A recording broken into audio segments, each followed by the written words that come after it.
तो हेलो और वेलकम। तो मेरा नाम मोनिश असगर यानी कि शादाब असगर और मोनिश असगर ये दोनों मेरे ही नाम कि मैंने पिछली वीडियो में बोला था कि मेरा नाम शादाब असगर और वीडियो के टाइटल में ये लिखा था कि क्लासेस बाय मोनिश असगर। ये दोनों नाम मेरे ही हैं। तो चलिए आगे की क्लास हम लोग कंटिन्यू करते हैं। तो हमने कल पढ़ा था न्यूट्रिएंट के बारे में। तो कल से आगे बढ़ते हुए अब हम जानते हैं फूड के बारे में। तो प्रोटेक्टिव फूड जो होता है वो होता है रिच ऑफ विटामिन और मिनरल। ऐसा फूड जो विटामिन और मिनरल दोनों में रिच हो उसको हम लोग बोलते हैं प्रोटेक्टिव फूड। प्रोटेक्टिव फूड का जो काम है maintain normal function of cell. Cell का जो नॉर्मल फंक्शन है हर बॉडी के हर सेल का ये मेंटेन करने का काम करता है प्रोटेक्टिव फूड। इसके एग्जांपल हो जाएंगे vegetables and fruits. Be on the basis of source. जितने भी खाद्य पदार्थ हम लोग खाते हैं उनमें मौजूद सोर्स के अकॉर्डिंग इसको मेनली तीन पार्ट में बांटा गया है। पहला एनिमल सोर्स, जैसे मिल्क एनिमल से मिलता है, एग एनिमल से मिलता है, मटन एनिमल से मिलता है, फिश एनिमल ही है। तो एनिमल सोर्स वैसे खाद्य पदार्थ that type of food material we got from animals is in the category of animal source. दूसरा है प्लांट सोर्स, इसमें आ जाएगा वेजिटेबल्स, सीरियल्स यानी कि दाल, और फ्रूट्स फ्रूट्स यानी कि सब्जियां। केमिकल आ जाएगा जैसे कार्बोहाइड्रेट, फैट, प्रोटीन, विटामिन और मिनरल। आगे चलते हैं।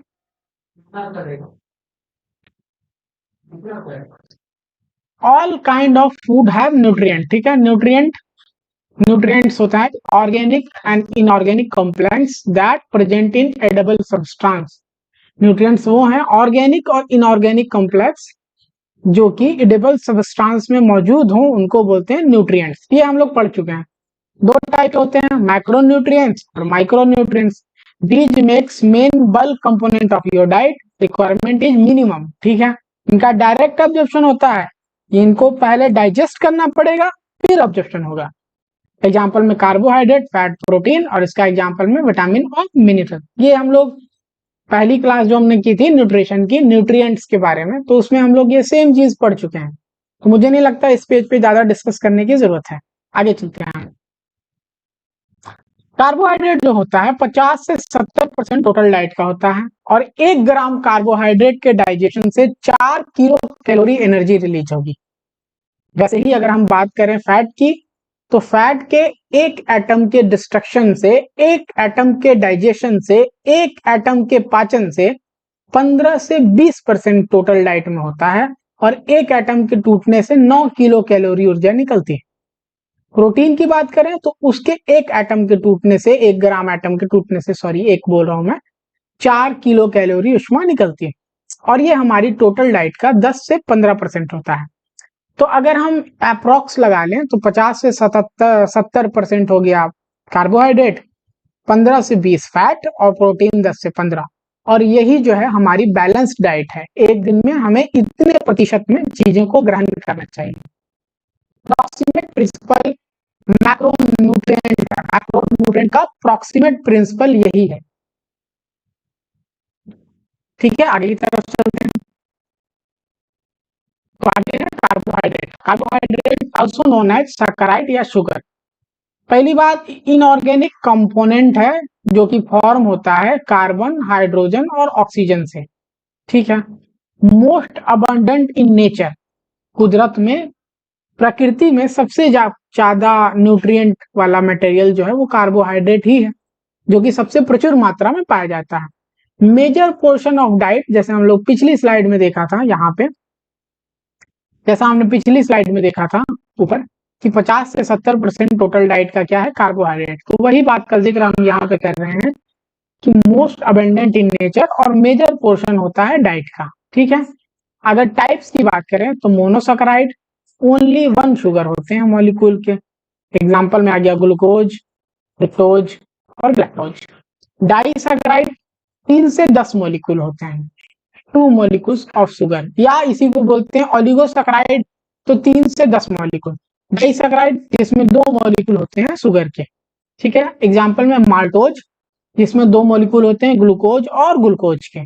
लैक्टोज, जिसमें 2 मॉलिक्यूल होते हैं, एक ग्लूकोज होता है और एक गैलेक्टोज होता है।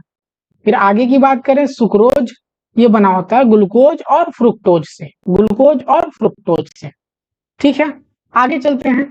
तो ये जो ओलिगोसैकेराइड है ये बना होता है 3 से 10 मॉलिक्यूल का, 3 से 10 मॉलिक्यूल का बना होता है, और ये मोस्ट अबंडेंट ओलिगोसैकेराइड है जो कि है डाइसैकेराइड।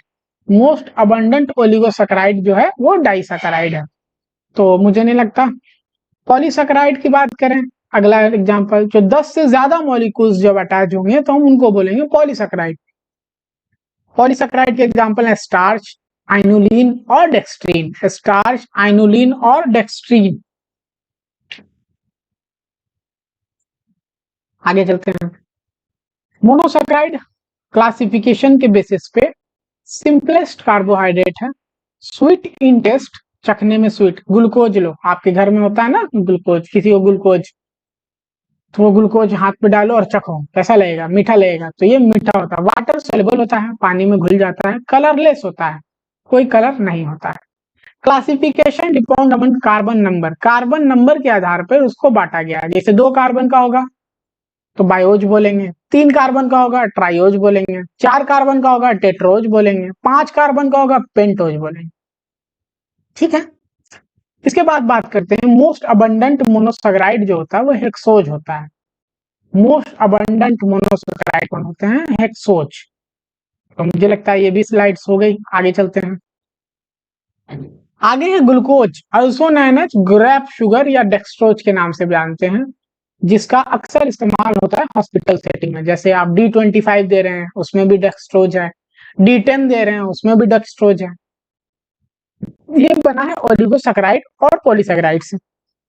सॉरी, फ्रुक्टोज जो है वो also known as fruit sugar, fruit sugar के नाम से भी जाना जाता है, या इसी को बोलते हैं honey sugar. Provide energy to sperm, इसका एक काम है प्रोवाइड एनर्जी टू स्पर्म। दूसरा काम है स्वीटेस्ट शुगर ऑन अर्थ, पृथ्वी पर पाए जाने वाले जितने भी शुगर हैं उसमें ये स्वीटेस्ट होता है। और तीसरा काम है it can form disaccharide and polysaccharide, ये जो है glucose it can form disaccharide और पॉलीसैकेराइड भी बनता है। कैन फ्रॉम सुक्रोज एंड आइनुलिन, इन दोनों से भी इसका निर्माण किया जा सकता है। आगे चलते हैं। आगे हम लोग बात कर रहे हैं गैलेक्टोज के बारे में। गैलेक्टोज तो also known as milk sugar, milk sugar के नाम से भी जानते हैं। ठीक है,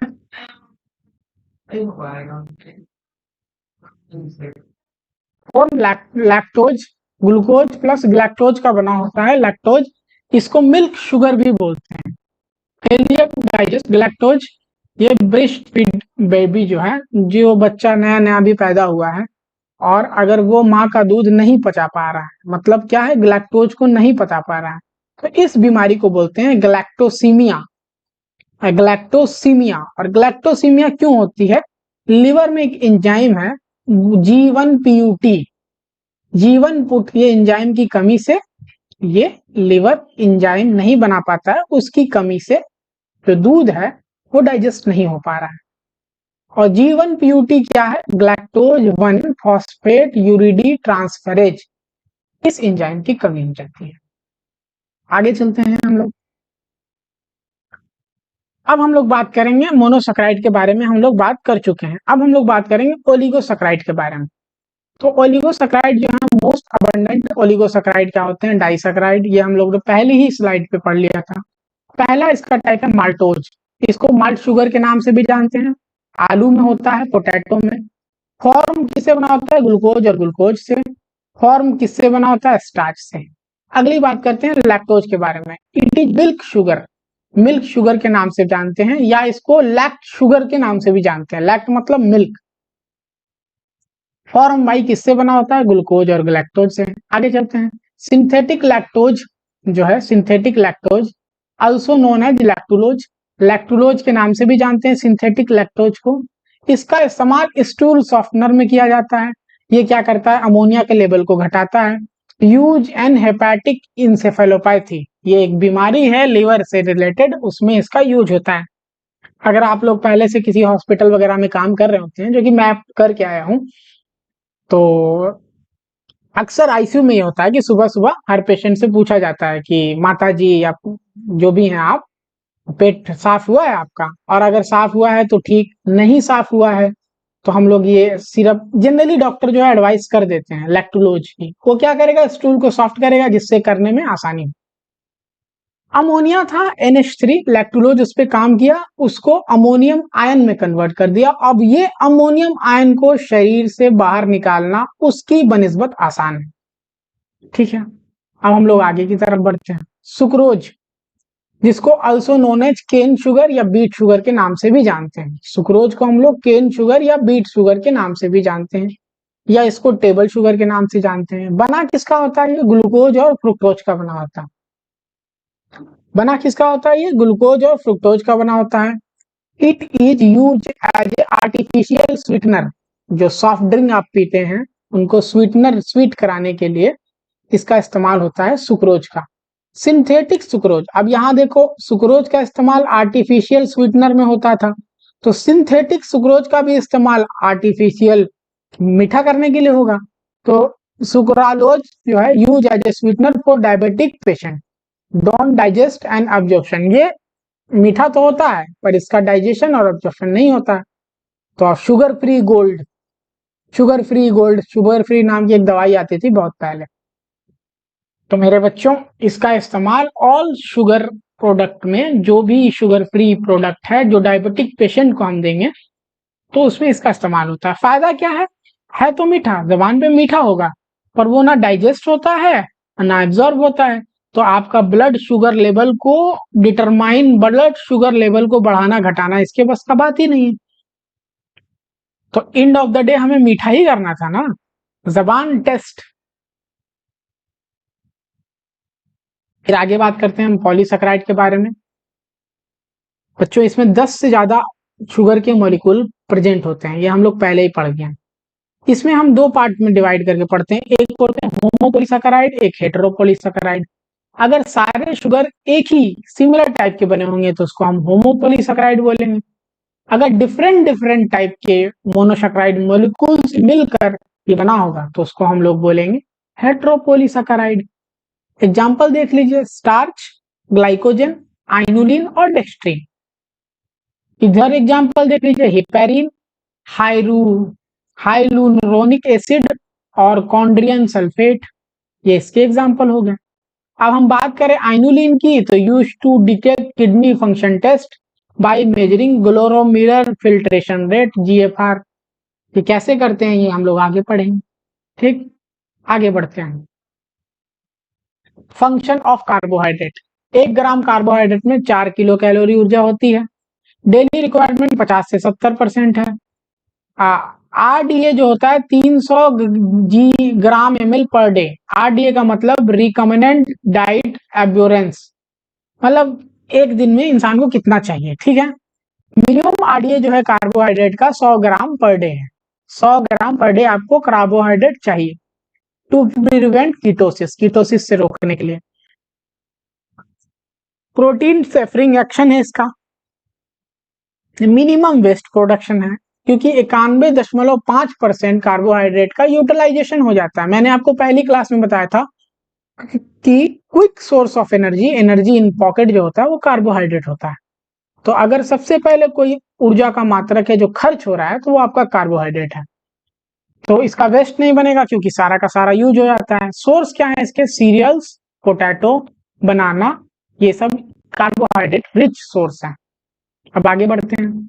डिफिशियंसी से अगर कार्बोहाइड्रेट की कमी हो जाए तो आपने देखा होगा ऐसे बच्चों को PEM होता है। PEM का मतलब प्रोटीन एनर्जी माल न्यूट्रिशन, और इससे जो बीमारी होती है उसको हम लोग बोलते हैं मैरास्मस।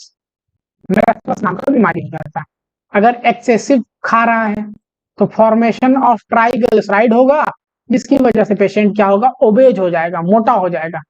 पॉकेट भर गया तो आप बैंक में ही डालोगे ना पैसा, पैसा जो बैंक में डालोगे तो फैट बढ़ेगा। जिसको ये समझ में नहीं आ रहा वो मेरी पहली क्लास देखे, उसपे मैंने एक कहानी बताई है, वो कहानी से आपको चीजें क्लियर हो जाएंगी।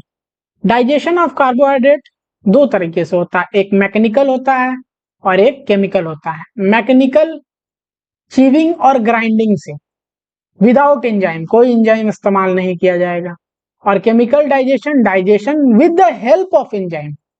अगर मुंह में आप मैकेनिकल च्यूइंग की बात करें तो ये मैकेनिकल डाइजेशन है, और अगर पेट में आप केमिकल डाइजेशन की बात करें तो HCl आता है, वहां पे अलग अलग तरह के एंजाइम आते हैं, वो केमिकल डाइजेशन करा रहे हैं।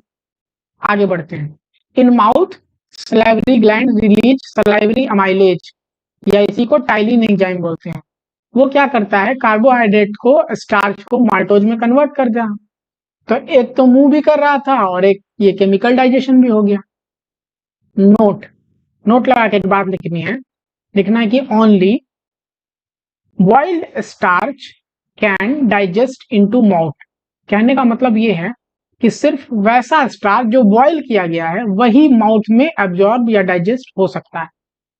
दूसरा, स्टोमक में कोई डाइजेशन कार्बोहाइड्रेट का नहीं होता है। क्यों? क्योंकि वहां का जो इन्वायरमेंट है वो एसिडिक होता है, इसीलिए। छोटी सी चीज है, देख लें, MPCG म्यूकस सेल जो है म्यूसिन सिक्रेट करती है। P4 पेराइटल सेल होती है, वो HCl और इंट्रिंसिक फैक्टर सिक्रेट करती है पेट में। C4 चीफ सेल वो रेनिन और पेप्सिन रिलीज करती है, और G4G सेल वो गैस्ट्रिन रिलीज करता है। आगे चलते हैं।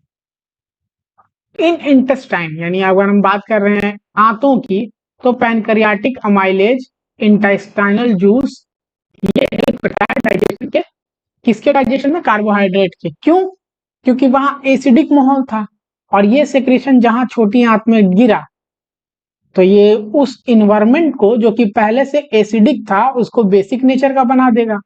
और कार्बोहाइड्रेट की डाइजेशन के लिए इन्वायरमेंट कैसा होना चाहिए, कैसा सुटेबल है, बेसिक नेचर का। तो अब माल्टोज पे माल्टेज एंजाइम काम किया और वो कन्वर्ट कर दिया ग्लूकोज प्लस ग्लूकोज में। अब ये ग्लूकोज सिंपलेस्ट फॉर्म है, अब यहां से ये एब्जॉर्ब हो जाएगा। After absorption, after digestion absorption होगा, done by active and passive verb, small intestine, jejunum और इलियम में, इसमें भी कोई दिक्कत नहीं। आगे चलते हैं।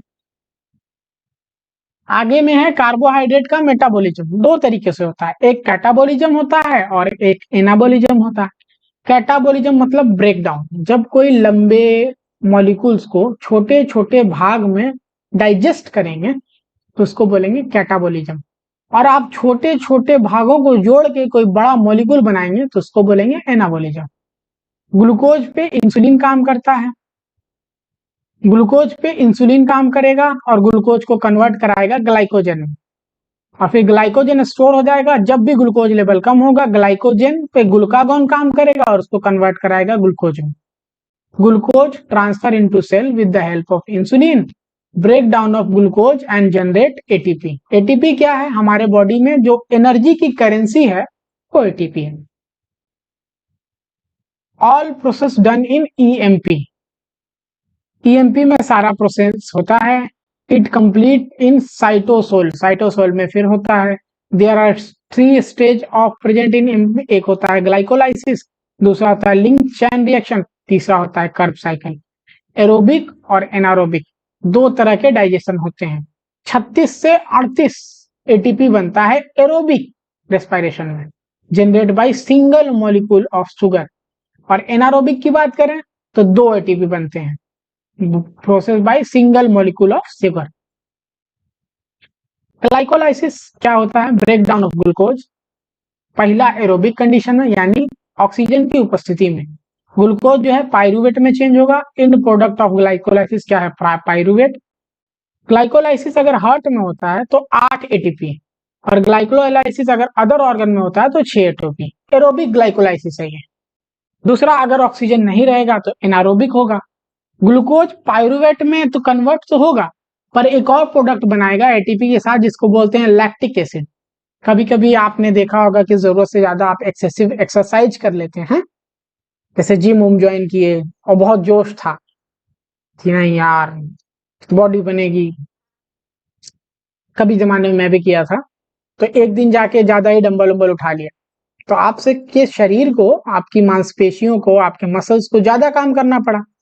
ज्यादा काम करने के लिए ज्यादा ऑक्सीजन लगेगी, ज्यादा एनर्जी बनानी है, तो ऑक्सीजन तो आपका लंग कैपेसिटी उतना का उतना ही था। तो ऑक्सीजन के अनुपस्थिति में जब ग्लाइकोलाइसिस हुआ तो उसने बना दिया लैक्टिक एसिड। अब उस वक्त तो आपको समझ में नहीं आएगा, लेकिन 2 दिन बाद, 4 दिन बाद, 10 दिन बाद होगा क्या कि वो लैक्टिक एसिड के अकोमुलेशन से आपके बॉडी में पेन हो रहा है, जिसको हम बॉडी एक या बॉडी पेन बोलते हैं। तो क्योंकि लैक्टिक एसिड का फॉर्मेशन हो गया है, इसीलिए वो पेन है, और यही कारण है बॉडी पेन का। तो मैं भी, मुझे लगता है कि आज के लिए इतना ही। तो अगली क्लास में हम लोग बचा हुआ जो साइकिल है, ग्लाइकोलाइसिस के अलावा कर्व साइकिल होता है, ये सब हम लोग डिस्कस करेंगे अगली क्लास में। और अगर आपको वीडियो अच्छी लगी है तो लाइक कीजिए। यहाँ नीचे एक हैंडल होगा मेडिकल लड़का नाम से, उसको सब्सक्राइब कीजिए। और वैसे मैं कोशिश करता हूँ कि अच्छे अच्छे टॉपिक डेली आपके साथ ले आऊँ, ताकि आपकी अंडरस्टैंडिंग जो है सब्जेक्ट्स को लेके बेहतर हो सके।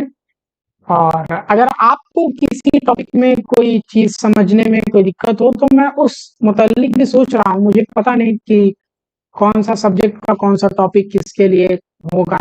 मैं कोशिश कर रहा हूँ आप तक चीजों को पहुंचाने की एक सरल तरीके से। लाइट वाइट की थोड़ी सी समस्या है अभी, क्योंकि यहाँ लाइट दिन में वक्त नहीं मिलता। तो ये है न्यूट्रिशन का एपिसोड 2। और अगर आपको वीडियो अच्छी लगे तो लाइक का बटन होगा, इससे क्या होता है ना, मोटिवेशन मिलता है। मेरा चैनल अभी मोनेटाइज तो हुआ नहीं, जिससे मैं कमाऊंगा। मैं सोच रहा हूँ कि मोटिवेशन मिलेगा तो इंशाल्लाह, मतलब कल हम लोग एक नई वीडियो के साथ हाजिर होंगे। तो के लिए नमस्कार और सुबह खैर, अपना ख्याल रखेंगे आप। Signing off.